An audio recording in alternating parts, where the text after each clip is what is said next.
Christian ಆಗಲಿ, Muslim ಆಗಲಿ, ಹಿಂದೂಗಳಾಗಲಿ, ಅದು ಅವರವರ ಧರ್ಮ, ಅವರವರು ಯಾವುದ ಮತ ಅವರು ಫಾಲೋ ಮಾಡಲಿ. ಅಥವಾ ಜೆರುಸಲಮ್ಗೆ ಹೋಗೋದಕ್ಕೋ ಅಥವಾ ಚರ್ಚ್ ಕಟ್ಟೋದಕ್ಕೂ ದುಡ್ಡು ಕೊಟ್ಟರೆ ತಪ್ಪೇನಿಲ್ಲ, ಅದು ತಪ್ಪೇನಿಲ್ಲ. ಆದರೆ ಆ ಮೂಲಕ ಮತಾಂತರ ಮಾಡೋದಿದೆಯಲ್ಲ ಅದು ತಪ್ಪು. ಮತಾಂತರ ಮಾಡೋದಿದೆಯಲ್ಲ ಅದು ತಪ್ಪು. ಅದು ಹಿಂದೂ ಧರ್ಮಕ್ಕಂತೂ ಭಾಳ ದೊಡ್ಡ ಒಂದು ಹೊಡೆತ ಅದು. ಯಾಕಂದರೆ ಉಳಿದವರು ಮತಾಂತರ ಆಗೋದಿಲ್ಲ, ಸಿಗೋದೇ ನಮ್ಮವರು, ಸಿಗೋದೇ ಹಿಂದೂಗಳು.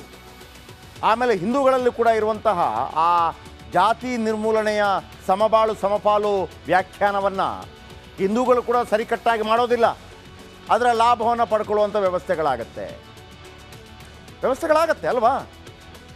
ಸಂವಿಧಾನದಲ್ಲಿ ಅವಕಾಶ ಇಲ್ಲ ಎಲ್ಲೂ ಕೂಡ ನಿಮಗೆ ಮೇಲು ಕೀಳು ತೋರಿಸೋದಕ್ಕೆ. ಬಟ್ ನಾವು ಮಾಡದೇ ಇರ್ತೀವ, ಗೊತ್ತಿದೆ 24 ಗಂಟೆ ಒಳಗೆ ಬದಲಾಗೋದಿಲ್ಲ ಅಂತೇಳಿ. ಅದರ ಲಾಭವನ್ನು ಇವರು ಆಮೇಲೆ ಕೂಡ ಆಮಿಷ ಕೊಟ್ಟು, ಅದು ಕೂಡ ಆಮಿಷ ಕೊಟ್ಟು ಯಾವುದೂ ಮಾಡೋಂಗಿಲ್ಲ. ಬನ್ನಿ ನಿಮಗೆ ಮನೆ ಕಟ್ಕೊಡ್ತೀನಿ, ನಿಮ್ಮ ಮಗಳಿಗೆ ಮದುವೆ ಮಾಡಿಸ್ತೀನಿ, ಮತಾಂತರ ಆಗಿ ಎಷ್ಟಾಗೋದಿಲ್ಲ. ಕೆಲಸಕ್ಕಿಲ್ಲದವೆಲ್ಲ ಬಂದು ಚೀಟಿ ಕೊಡ್ತಾ ಇರ್ತವೆ. ಬನ್ನಿ ಇಲ್ಲಿಗೆ ಬನ್ನಿ, ನಾಳೆ ಇದಕ್ಕೆ ಬನ್ನಿ ಅಂತೇಳಿ. ಅದಕ್ಕೆ ಊಟ ಮಾಡೋಕ್ಕೆ ದಮ್ಮಿರೋದಿಲ್ಲ, ತಾಕತ್ತಿರೋದಿಲ್ಲ. ಅಂಥವನ್ನೆಲ್ಲ ಬಳಸ್ಕೊಂಡು ಮತಾಂತರಗಳಾಗ್ತಾ ಇದೆ. ಮತಾಂತರದ ಮೂಲಕ ಇದರ ಮೇಲೆ ಭಾಳ ದೊಡ್ಡ ಕಣ್ಣಿದೆ. ಯಾವುದರ ಮೇಲೆ? ತಿರುಪತಿ ಮೇಲೆ. ನೀವು ಕೇರಳ ಸೈಡ್ ಹೋಗಬೇಕು, ಈವನ್ ದಕ್ಷಿಣ ಕನ್ನಡದ ಅನೇಕ ಚರ್ಚ್ಗಳ ಮುಂದೆ, ಚರ್ಚ್ ಇರಬಾರ್ದು ಅಂತೇನಿಲ್ಲ, ಚರ್ಚ್ಗಳ ಮುಂದೆ ಗರುಡಗಂಬ ಇದೆ ರೀ. ಗರುಡಗಂಬ ಅದು ಕೂಡ ಈ ಹಿತ್ತಾಳೆಯ ಗರುಡಗಂಬ, ದೇವಸ್ಥಾನದ ಮುಂದೆ ಇರುತ್ತಲ್ಲ ಗರುಡಗಂಬ, ಹಿತ್ತಾಳೆ. ಇದು ಅನೇಕ ಕಡೆ ಏಸಾಯ ನಮಃ ಅಂತ, ಇದು ವಿದ್ ರೆಕಾರ್ಡ್ ಹೇಳ್ತಿರೋದು, ನಾನು ನೋಡಿದ್ದೀನಿ. ನಾನು ಅದ್ಯಾಕೆ ಹಂಗೆ ಅಂದರೆ ಅದರ ಅರ್ಥ ಏನು? ಗರುಡಗಂಬೆ ಯಾಕೆ ಹಾಕ್ತೀರಿ? ಕ್ರಿಶ್ಚಿಯಾನಿಟಿಯಲ್ಲಿ ಗರುಡಗಂಬೆ ಎಲ್ಲಿದೆ ರೀ ಅಲ್ವಾ? ಹಾಗೆ ಬಂದೆ ವಿಚಾರಕ್ಕೆ. ಯಾಕೆಂದರೆ ನಾನು ಮತಾಂತರದ ಕೆಲವು ಏನಂತಾರೆ ಅದಕ್ಕೆ ಹಾಕ್ತಾ ಇರುವಂಥ ಪಿಲ್ಲರ್ಗಳು ಬೇರೆ ಬೇರೆ ಕಡೆಯಿಂದ ಯಾವ ರೀತಿ ಇರುತ್ತೆ ಅಂತೇಳಿ. ಈ ತಿರುಪತಿ ಲಡ್ಡು ವಿಶೇಷತೆ ಏನು? 7 ಕೊಂಡಲವಾಡ ಅಂದರೆ 7 ಬೆಟ್ಟದೊಡೆಯ, ಸಂಕಟ ಬಂದಾಗ ವೆಂಕಟರಮಣ, ಭಾರತದ ಶ್ರೀಮಂತ ದೇವರು ನಮ್ಮ ತಿರುಪತಿ ತಿಮ್ಮಪ್ಪ. ಅನಂತ ಪದ್ಮನಾಭದಲ್ಲಿ, ತಿರುವನಂತಪುರದ ಅನಂತ ಪದ್ಮನಾಭದಲ್ಲಿ ಆ ಕೆಳಕೋಣೆಯಲ್ಲಿ ಕೋಟ್ಯಾಂತರ ಮೌಲ್ಯದ ಚಿನ್ನಾಭರಣಗಳು ಸಿಗೋ ತನಕ ವಿಶ್ವದಲ್ಲೇ ಅತಿ ಶ್ರೀಮಂತ ದೇವರು ತಿರುಪತಿ ತಿಮ್ಮಪ್ಪ. ತಿಮ್ಮಪ್ಪನ ಸನ್ನಿಧಿಯಷ್ಟೇ ತಿರುಪತಿ ಲಡ್ಡು ಕೂಡ ಸ್ಪೆಷಲ್.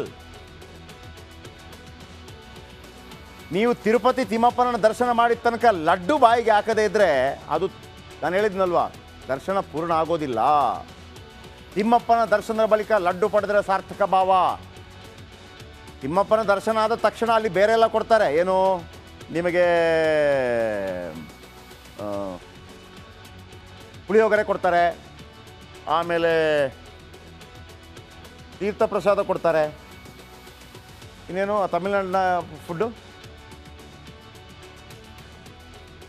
ಪೊಂಗಲ್ ಕೊಡ್ತಾರೆ, ಸಿಹಿ ಪೊಂಗಲ್ ಕೊಡ್ತಾರೆ, ಖಾರ ಪೊಂಗಲ್ ಕೊಡ್ತಾರೆ, ತೀರ್ಥ ಕೊಡ್ತಾರೆ. ಆಯಿತಾ. ಆಮೇಲೆ ವಡೆ, ಅದು ಯಾವುದು ಪ್ರಸಾದ ಅಂತ ಅನ್ಸೋದೇ ಇಲ್ಲ, ತಿಂತೀವಿ ನಾವು. ಪ್ರಸಾದ ಯಾವುದು? ಲಡ್ಡು. ತಿಮ್ಮಪ್ಪನ ದರ್ಶನ ಪಡೆದ್ರೆ 1 ಲಡ್ಡು ಫ್ರೀ, ಆಯಿತಾ. ಆಮೇಲೆ ಟಿಕೆಟ್ಗೆ ಅನುಗುಣವಾಗಿ ಲಡ್ಡು ಕೊಡ್ತಾರೆ. 1 ಟಿಕೆಟ್ ಅಥವಾ ಟೋಕನ್ಗೆ 6 ಲಡ್ಡು ಕೊಡ್ತಾರೆ, ಸಣ್ಣ ಸಣ್ಣ ಲಡ್ಡು.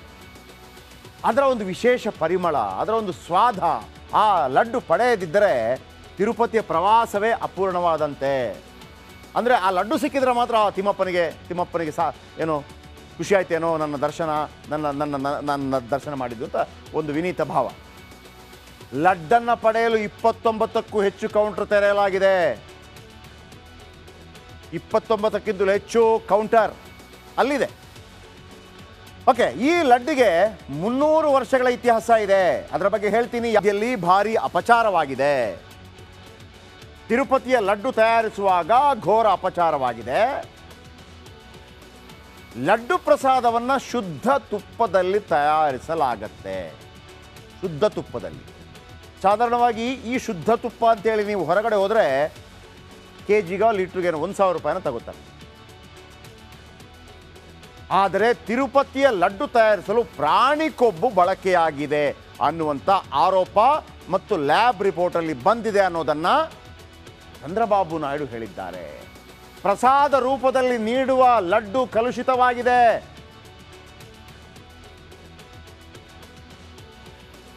ಐದು ವರ್ಷದಲ್ಲಿ ತಿರುಪತಿ ಪಾವಿತ್ರ್ಯತೆ ಹಾಳು ಮಾಡಿದ್ದಾರೆ. ಅನ್ನದಾನದ ಗುಣಮಟ್ಟದಲ್ಲೂ ಜಗನ್ ಸರ್ಕಾರ ರಾಜಿ ಮಾಡಿಕೊಂಡಿದೆ. ಇದೇ ವಿಚಾರದ ಬಗ್ಗೆ ಬಿಜೆಪಿ ಶಾಸಕ ಸಿ.ಟಿ. ರವಿ ಕೂಡ ಮಾತಾಡ್ತಾರೆ. ಅದನ್ನು ಹೇಳ್ತೀನಿ ಆಮೇಲೆ. ಅಂದರೆ ಅಲ್ಲಿ ಲಡ್ಡು ಏನಿದೆ ಅದಕ್ಕೆ ಪವಿತ್ರವಾದಂತಹ ತುಪ್ಪದಿಂದ ಅದನ್ನು ಮಾಡಲಾಗ್ತಾ ಇಲ್ಲ. ನೀವು ಯಾವುದಾದ್ರೂ ಪಂಡಿತರ ಹತ್ರ ಕೇಳಿದ್ರೆ ಗೊತ್ತಾಗುತ್ತೆ ಅವರಿಗೆ ಸಾತ್ವಿಕ, ರಾಜಸಿಕ, ತಾಮಸಿಕ. ಹಾಗಾಗಿ ನಮ್ಮಲ್ಲಿ ನೋಡಿ ದೈವಾರಾಧನೆ, ದೇವರ ಆರಾಧನೆ, ದುರ್ಗೆ ಆರಾಧನೆ, ಈ ಆರಾಧನೆಗಳೆಲ್ಲ ಬೇರೆ ಬೇರೆ ಇದೆ ಇಲ್ಲಿ ನಮ್ಮ ಪರಂಪರೆಯಲ್ಲಿ. ಸೊ ಅದು ಸುಲಭದಲ್ಲಿ ಹೇಳಿದರೆ ಅರ್ಥ ಆಗೋದಿಲ್ಲ. ಆದರೆ ತಿಮ್ಮಪ್ಪ ಆತನಿಗೆ ಯಾವುದೇ ಕಾರಣಕ್ಕೂ ಈ ಥರ ಪ್ರಾಣಿಗಳ ಕೊಬ್ಬಿನಾಂಶವಿರುವಂಥದ್ದನ್ನು ಬಳಸುವ ಹಾಗಿಲ್ಲ. ಈ ಬಗ್ಗೆ ರಿಯಾಕ್ಷನ್ ಕೊಟ್ಟಿದ್ದಾರೆ ಬಿಜೆಪಿ ಶಾಸಕ ಸಿ.ಟಿ. ರವಿ. ಕೇಳಿಸ್ಕೊಡಿ.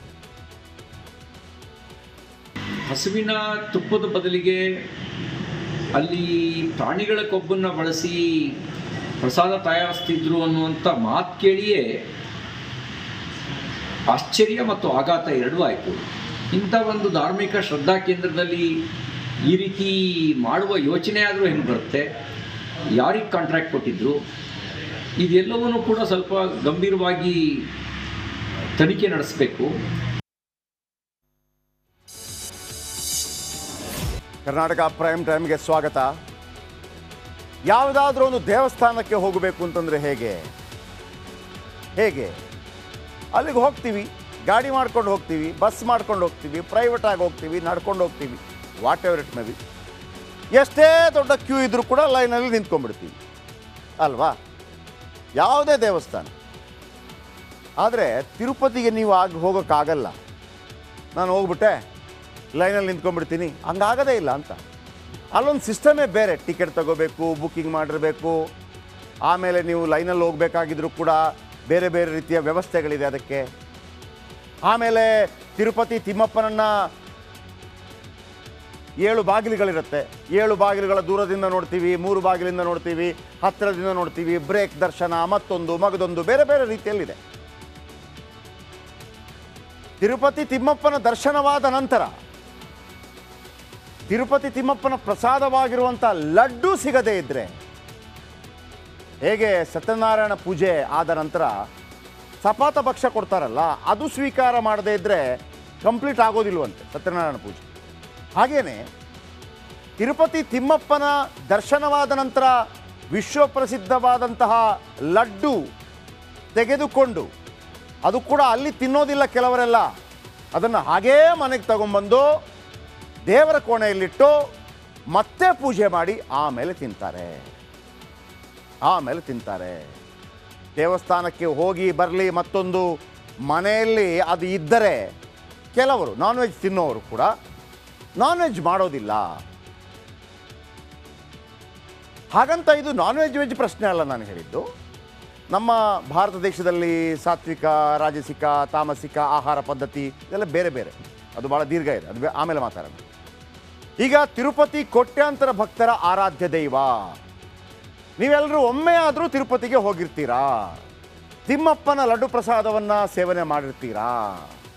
ಆದರೆ ಅದೇ ಲಡ್ಡು ಬಗ್ಗೆ ಒಂದು ಶಾಕಿಂಗ್ ಸತ್ಯ ಹೊರಬಿದ್ದಿದೆ.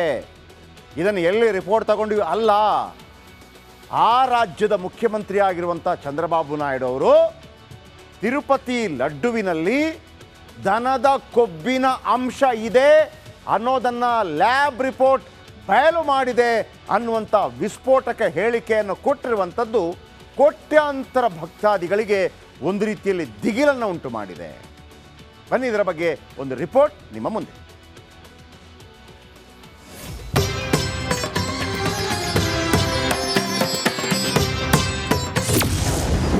ತಿರುಪತಿ ಪ್ರಸಾದದಲ್ಲಿ ಮಾಂಸದ ಅಂಶ. ಆಂಧ್ರ ಮುಖ್ಯಮಂತ್ರಿ ಸ್ಫೋಟಕ ಆರೋಪ.